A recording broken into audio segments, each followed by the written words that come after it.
Muito bem, então, pessoal. Agora a gente vai começar a conversar um pouquinho sobre os hemogramas, né? Sobre o que é analisado em um hemograma, para que ele nos ajuda, né? Por que a gente faz esse exame, porque ele é tão comumente solicitado, tá?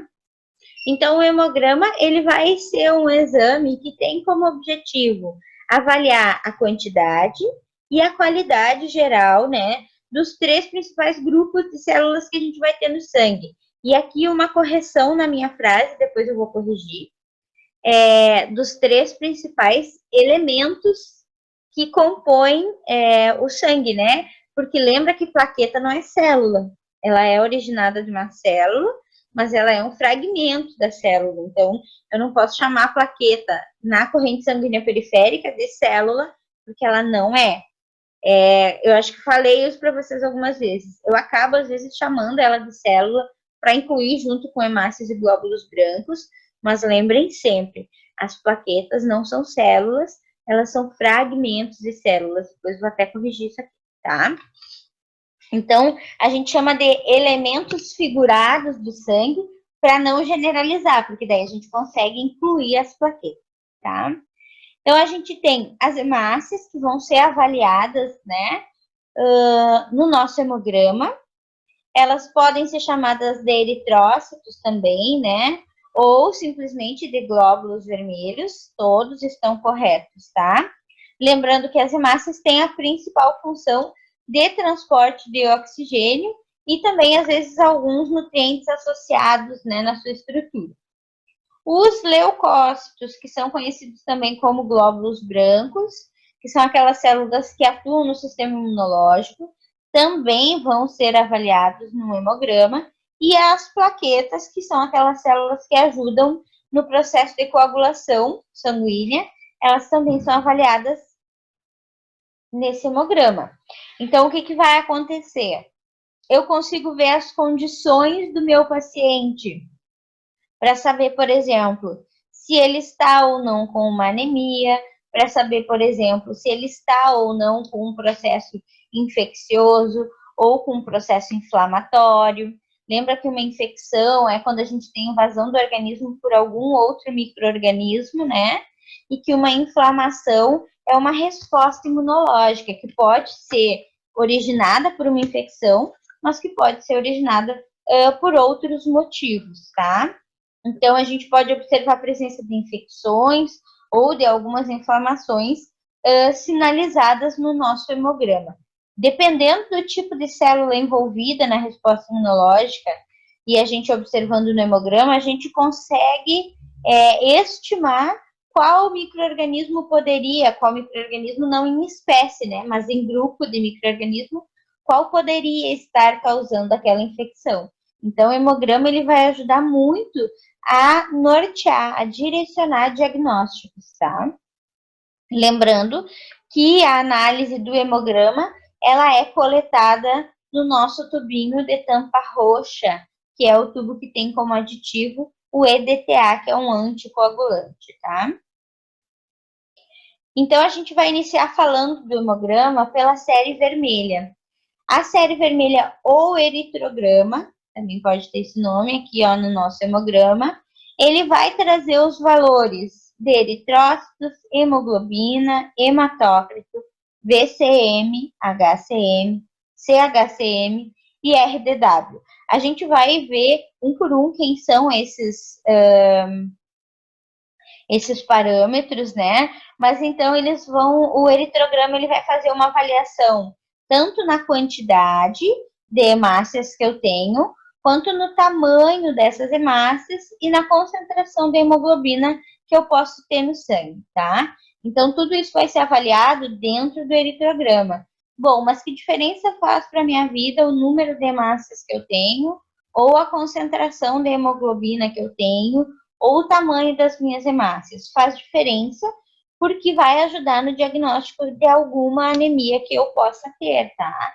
Então, dependendo das deficiências que a gente encontra em um eritrograma, a gente já pode dizer que o paciente está ou não anêmico, e claro que tem algumas diferenças que vão ser mais características de anemias específicas que a gente vai ver hoje de tarde nas anemias. Então, os eritrócitos são o primeiro parâmetro, geralmente, que vem no nosso eritrograma, e ele vai consistir, então, na avaliação do número de eritrócitos por volume de amostra. Por que por volume? Porque é por milímetro cúbico. Esse trezinho é em cima aqui, tá? O milímetro cúbico é uma medida de volume, assim como, por exemplo, ml, litros, né? Só que uma medida pequena de volume. Então, os eritrócitos, eles são contados por milímetro cúbico do sangue do paciente. Quem que conta, né? Quem que conta esses parâmetros? Um aparelho vai fazer a contagem, é um citômetro que a gente chama, que é um aparelho específico para contagem de células. Ele consegue diferenciar as células, né? Por tamanho e por algumas características específicas de densidade dessa célula. Então, vai passar um feixe, né? É como se fosse um feixe de luz pela célula, e dependendo de quanto a luz passa, dependendo do tamanho que é detectado, da densidade que a célula tem, ele vai conseguir classificar a célula em diferentes tipos, tá? Citômetros mais avançados fazem contagem diferencial de leucócitos também. Quando o citômetro só diferencia se é eritrócito e se é leucócito, aí a contagem de leucócitos diferencial tem que ser feita pelo farmacêutico ou bioquímico, e aí o técnico vai ter que produzir as lâminas de esfregaço, tá? Então, aqui a gente vai ter a contagem do número de eritrócitos. Ah, mas prof, se eu tô com o número de eritrócitos abaixo de 3,8, nesse caso aqui, 3,8 é o valor de referência, tá? Entendo, é 3,8 milhões no caso. Entendam que isso vai variar um pouquinho, tá? Porque cada laboratório vai usar um referencial bibliográfico como padrão de valor de referência. Então, a gente tem diferentes referenciais bibliográficos para ser valor de referência, e cada laboratório tem uma certa liberdade para adotar aquele que achar mais adequado como parâmetro bibliográfico, tá? Então, esse valor de referência, ele é baseado em um grupo populacional, em uma média populacional. Então, em uma população acima de 19 anos e feminina, a média que eu vou ter vai ser esse valor, é a média de valor normal nessa população. Então, eu vou avaliar o meu paciente a partir de uma média de valor normal da população. Como esse hemograma, se não me engano, era meu, todos os valores de referência são para mulheres acima de 19 anos, tá? Então, dependendo do laboratório, vem todos os valores de referência para mulheres acima de 19 anos, para adolescentes, para crianças, para homens acima de 19 anos, para idosos a partir de tantos anos, tá? Então, cada laboratório tem uma organização também de mostrar esses resultados aqui. E eu esqueci de ativar o cronômetro, não tem problema nenhum, tá? Cadê meu cronômetro? Aqui. Prof, Oi, pode falar. assim, ó, a gente, técnica de análise, quando se formar, quem vai ler os exames vai ser o doutor que pediu ou vai ser a gente? O hemograma, por exemplo, Isso. o médico que vai poder te dar alguma definição a partir do hemograma. A gente aprende a ler o hemograma para a gente saber, né, para nossa própria saúde, e porque a gente trabalha na área. Então, é importante a gente saber como é que as coisas funcionam, mesmo que a gente não dê diagnóstico. Porque, assim, ó, a gente não pode dar diagnóstico para paciente nenhum, tá? Mas é importante a gente saber ler os exames para a gente entender o que está acontecendo com aquele paciente às vezes, certo? Certo. Porque às vezes acontecem algumas alterações que podem ser aleatórias, que podem ser por algum problema no aparelho. E quando eu sou, por exemplo, acostumada a olhar hemogramas, se eu olhar um hemograma e ver uma alteração muito discrepante, ela vai me chamar atenção. Agora, se eu não sei ler um hemograma e eu vejo uma alteração discrepante, ela não vai me chamar atenção porque eu não sei ler. E aí, muitas vezes, quando a gente lê um hemograma e vê lá no laboratório ainda, antes de liberar o resultado, né? Uma alteração muito fora do normal, a gente precisa fazer a lâmina do esfregaço para confirmar o que está acontecendo ali. Porque às vezes tem tipos celulares imaturos que aparecem na nossa corrente sanguínea e que o aparelho que faz a leitura do hemograma, ele não consegue fazer uma diferenciação clara. E aí começam a aparecer algumas alterações. Então, a gente tem que ter uma ideiazinha, entender mais ou menos como é que funciona, para a gente conseguir também saber o que está fazendo. Tranquilo? Tranquilo. Tá bem. Mas como que a gente diz? Não é o laudo, agora fugiu o nome. Mas a gente não faz a interpretação para paciente nunca, tá? Isso é muito importante. Okay. A gente faz a da gente, obviamente, né? Porque aí a gente já sabe para que especialista correr, mas o ideal é que a gente não faça as interpretações de exame da família, sabe? Dá para olhar e dizer, acho que era importante tu procurar o médico, de repente, né? Porque o que pode acontecer? Claro que na nossa família, teoricamente, isso não vai acontecer. Mas se eu falo para um paciente algum resultado, alguma interpretação de exame errada, e esse paciente, sei lá, faz alguma loucura, eu posso ser culpada por isso, né? Eu posso me complicar em função disso. Então, a gente, no ambiente de laboratório, nunca faz leitura de exame, interpretação de exame, nada para os nossos pacientes. A gente só coleta o exame bem bonito e diz, vamos torcer que fique tudo bem. E se ele perguntar como é que está o exame, a gente diz, olha, finge demência, né? Eu não sei exatamente interpretar, então seria melhor a senhora procurar um médico. E assim a gente tira o corpo fora e não se compromete com situações que às vezes a gente nem faz ideia do quão grave podem estar, tá?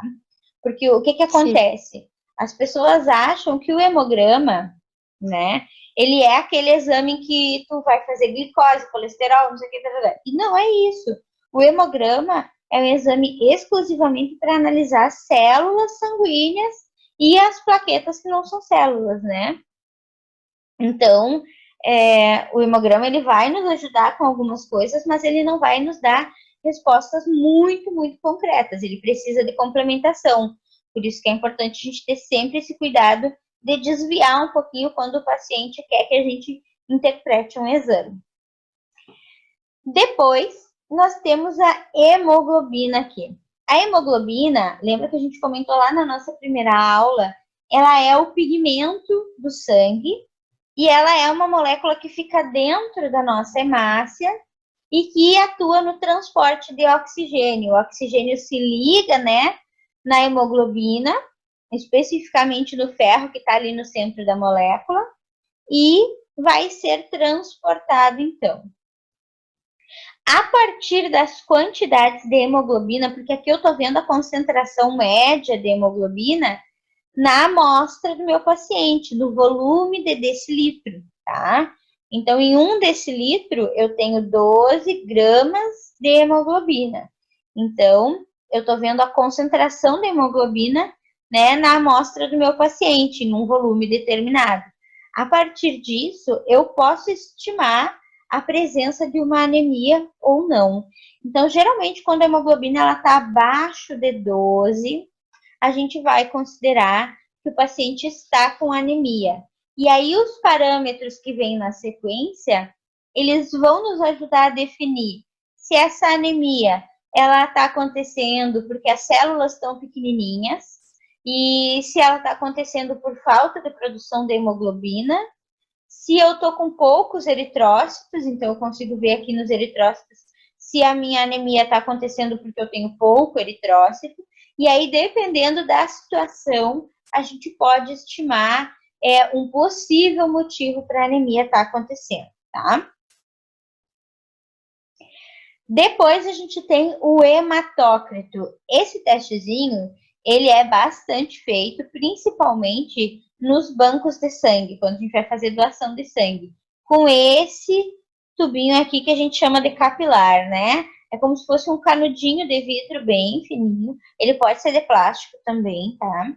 E aí faz o furinho, aquele furinho que dói tanto no nosso dedo, e encosta o capilar ali.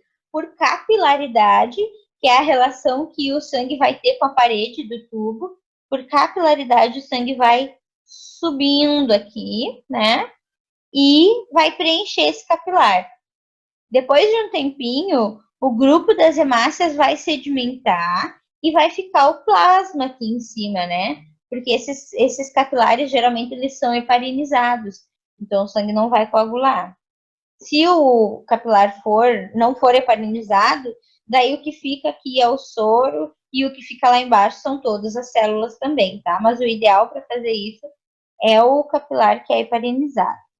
Então a gente vai ter o hematócrito constituindo a porcentagem de hemácias que compõem o sangue.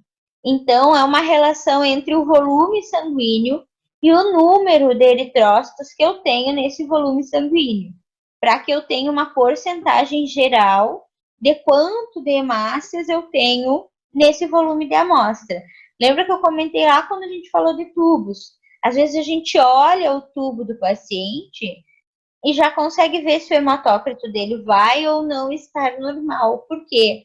Por causa do volume aqui, ó, de hemácias que eu tenho em relação ao volume de plasma que fica em cima dele. Aqui um tubo com anticoagulante, tá? Fazer conta que isso aqui é um tubo com EDTA. Então, dependendo do quanto é o volume de hemácias, compreendendo, né, o volume total de sangue aqui, eu vou poder estimar esse hematócrito, tá? Então, a gente tem caracterizado um excesso de eritrócitos sendo chamado de eritrocitose, tá? Então, a eritrocitose é quando eu tenho um número muito grande de eritrócitos acima do normal, acima do valor de referência, e aí o meu médico vai ter que pesquisar para ver o que está acontecendo, né? Se eu estou em um processo de desidratação e aí eu estou com uma redução de líquidos corporais e por isso eu estou com hematócrito alto, se eu estou com uma alteração no ritmo de produção das minhas hemácias, por isso eu estou com hematócrito alto. Então, isso tudo tem que ser avaliado pelo médico para conseguir chegar a uma resposta final. Então, ó, o hematócrito normal, ele vai girar entre 45% a 42%, até no máximo 50%. Depende do valor de referência, tá? Então, por exemplo, no valor de referência deste laboratório aqui, a variação do hematócrito pode ser de 36% a 46%. Então, se eu tiver acima de 46%, eu estou com eritrocitose. Se eu tiver abaixo de 36%, eu estou com uma eritropenia. Então, eu estou com uma redução nessa porcentagem de eritrócitos, tá? Ah, mas por que eu posso ter uma eritropenia? Bom, eu posso ter tido uma hemorragia, eu posso estar com um tipo de anemia que a gente chama de hemolítica, que é quando o meu corpo ataca as minhas hemácias e elas começam a se romper, e aí o número de hemácias reduz, tá? Então, tudo isso vai acabar influenciando nessa porcentagem de eritrócitos que eu posso ter. E, claro, essas mesmas, a situação, por exemplo, de uma anemia hemolítica vai influenciar também lá no valor do número de eritrócitos que eu posso ter, tá? Depois nós temos outro índice hematimétrico, né? Então, outro índice avaliado pelo hemograma, que é o VCM. VCM quer dizer volume corpuscular médio. O volume corpuscular médio ele vai avaliar basicamente o tamanho da hemácia, para ver se essa hemácia está num tamanho normal, se ela está muito grande, se ela está muito pequena, porque estar muito grande e estar muito pequena vai ajudar a diferenciar os tipos de anemia, tá? Então, a avaliação do tamanho das hemácias, né, vai nos trazer hemácias que podem ser pequenas. Então, as hemácias que estão abaixo do valor de referência, elas são chamadas de microcíticas, tá? As hemácias que têm o seu tamanho dentro do intervalo de referência, então de 83 a 101, isso aqui é o valor de referência, de novo, do laboratório que fez este exame. Pode variar de um laboratório para outro. Então, quando o tamanho da hemácia está dentro do valor de referência, a gente chama de normocítica. E quando o tamanho da hemácia está acima do valor de referência, então a hemácia está super grandona, a gente chama de macrocítica, tá? Então, a gente avalia o tamanho das hemácias, sim, e de acordo com essa avaliação de tamanho, a gente vai dizer se ela é microcítica, normocítica ou macrocítica. E se o paciente está em um quadro de anemia, a gente consegue usar isso para ajudar na diferenciação do tipo de anemia. Depois a gente tem a hemoglobina corpuscular média. O que é a hemoglobina corpuscular média, né? Ela vai constituir a massa de hemoglobina que eu tenho dentro da hemácia. Então, na nossa linguagem popular é o peso, né? Como se fosse o peso de hemoglobina que tem dentro da hemácia. E isso vai me ajudar também a entender processos anêmicos, tá? Mas então o HCM, ele vai consistir na massa de hemoglobina que eu tenho dentro da hemácia. Depois, a gente tem outro parâmetro que é o CHCM, que é a concentração de hemoglobina corpuscular média, que vai me ajudar a saber qual é a concentração de hemoglobina dentro da hemácia. Então, eu vou saber quanto eu tenho de hemoglobina dentro de um grupo de hemácias ali, né? Mas dentro da hemácia e não uma média geral no volume sanguíneo, como acontece lá na hemoglobina geral no início, né?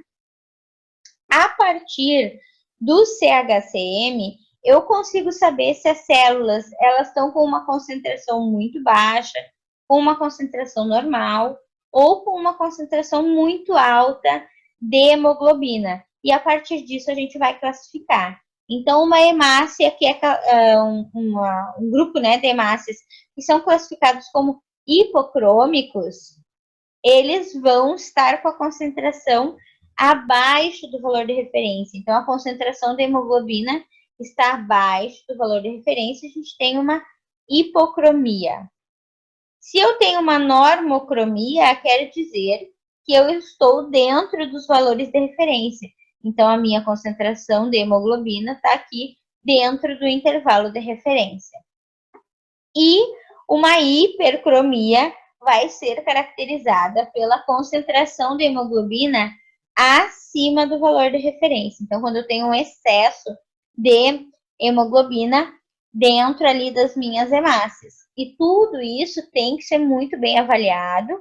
Por quê? Porque ter pouca hemoglobina, muita hemoglobina, está relacionado à atividade de algumas enzimas específicas, está relacionado à presença ou não de ferro suficiente no meu organismo para a produção de hemoglobina. Então, isso tem que ser muito bem avaliado. Alguns laboratórios vão relacionar o HCM também com essa classificação aqui. Então, em alguns laboratórios, quando o HCM ele está baixo, o laboratório já coloca a observação de hipocromia, tá? Quando ele está alto, o laboratório já coloca a observação de hipercromia. Então, tem laboratórios que vão usar o HCM também para fazer essa classificação. O mais comum é que o CHCM seja utilizado, mas vocês vão ver no cotidiano de vocês que o HCM também é utilizado para essa classificação de hipocromia, normocromia e hipercromia, tá? Depois a gente vai ter o RDW. O RDW, ele vai avaliar a variação de tamanho de hemácias que eu tenho naquele paciente. Porque as hemácias, elas vão ter uma distribuição de tamanho uniforme. E aí, o RDW, ele vem para avaliar se isso está uniforme ou não, né? Se não está uniforme, o RDW vai dar acima do valor de referência. E aí, quando ele dá acima do valor de referência, quer dizer que eu tenho uma variação muito grande entre os tamanhos de hemácia. E, por exemplo, a produção de hemoglobina, enfim, o quanto eu estou ou não conseguindo produzir, ou ainda como está sendo a minha produção de eritrócitos, pode influenciar nessa variação muito grande de tamanho. E aí a gente vai ter a caracterização da anisocitose, que é quando eu tenho uma variação muito grande no tamanho das minhas hemácias, tá? E aqui a gente tem um esqueminha bem legal para a gente entender um pouquinho a relação desses parâmetros, né? Então, nessa analogia, a gente vai ter a hemácia como se fosse a caixinha, né? E a hemoglobina como se fossem as bolinhas dentro da caixinha, tá?